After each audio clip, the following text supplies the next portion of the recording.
Game after game, we try to challenge ourselves. For Detroit, we wanted to, first of all, to write a story that would be incredibly bending, which means the most non-linear story that we've ever created.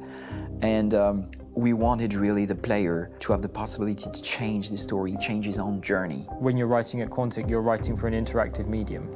You know, when you're working in television, you'll put a character in a difficult situation, and you as a writing team will argue about what would that character do. But ultimately, you have to decide what happens, and you just show the audience. What's interesting about interactive drama is you bring the player into that conversation, and it changes your job slightly as a writer, because your job is to provide a narrative context in which the player can write his own story.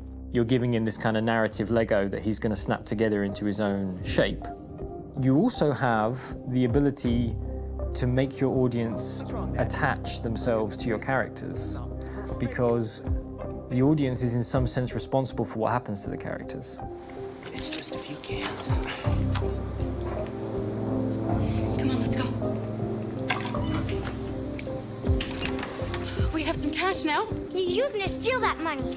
How could you do that? I trusted you. What is a bit specific about these scripts is how large they are. If you take a film script, there are about 100 pages. But here we have to deal with a script that is between 4,000 and 5,000 pages. Everything becomes bigger because we don't just tell one story, but we tell all the possible stories that can be told within this narrative space. On Act 3, our final act, we have around 1,000 different scenarios. And every one of those scenarios has to be as interesting, as passionate, as strong, and as emotional for the player. We want every action that the player does, every interaction that is available to serve in telling the story, and help the player understand who his character is, and build that character moment to moment.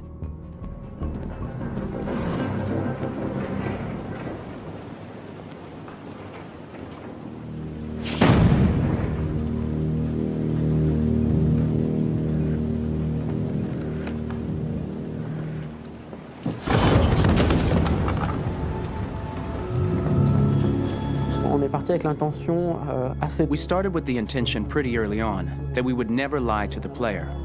So we implemented a visible tree structure in the game that players can consult during a scene or at the end of it, which shows exactly what they did and what they missed. There are games out there offering world exploration. We offer narrative exploration.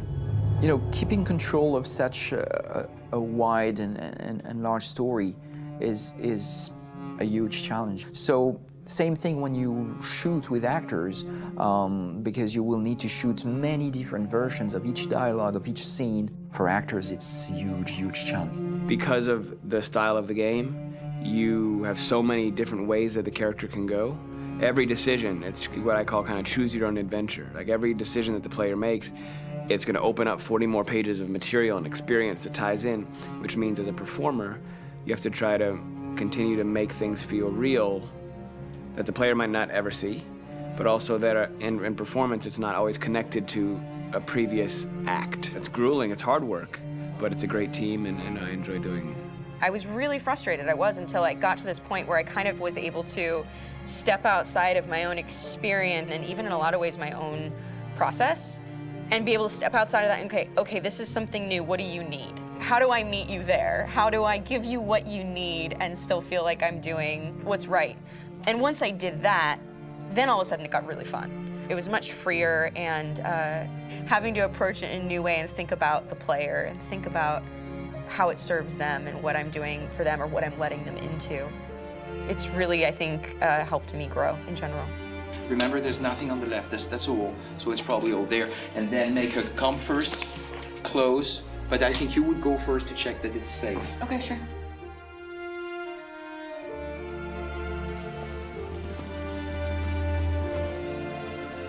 The most enjoyable thing about working in performance capture on this kind of project is that if I shot a film, I would get to do one of these endings. I get to do so many different things as Connor. Your head goes all over the place because you're trying to keep track of basically 4 different storylines for each different response. What's the name of my dog? Buddy? Scout. I think it's Jack. I can't remember. So I worked with physicality a lot because it was a good way to anchor myself in these different rings of the tree. As the story grows out, I know where that is physically in my body, and then I can switch more continually on set, and it'll be entirely up to the player to determine what order those things come out and what they look like from a distance. Like if you're playing through it, the culmination of all of that will be their version of Connor. I'm faster than you, and I don't feel pain. You don't stand a chance against me. Listen, asshole. If it was up to me, I'd throw the lot of you in a dumpster and light a match to it. Tourner les scènes d'action à... Shooting action scenes at Quantic Dream is a real challenge, because these are scenes where the storytelling has to continue. It's not an action scene just to have a dose of adrenaline. The stunts have huge consequences on the rest of the story. It's really a moment where we implicate the player and tell him that the choices he makes during an action scene will have a direct impact on the evolution of his story. Mon plus grand défi sur Détroit aurait... My biggest challenge on Detroit has been managing the large number of animations that we received from motion capture. Detroit features more than 37,000 animations, which is a huge amount to handle on a daily basis. You have to realize that the player, in his first playthrough, will miss certain scenes. This also means that we had to think of, conceive, and produce all the potential story paths. The characters' costumes, the places, day or night, the weather. Did the character get shot in the shoulder? Did he get injured? All this consistency forced us to produce a lot of graphic assets in order to, quite simply, allow the player to have true continuity throughout the story. Honestly, we were even surprised by the challenges that come with such a big tree structure. And we did our best to guarantee quality across all the game and make sure that whatever path you choose within this narrative space, you will have an equally good experience.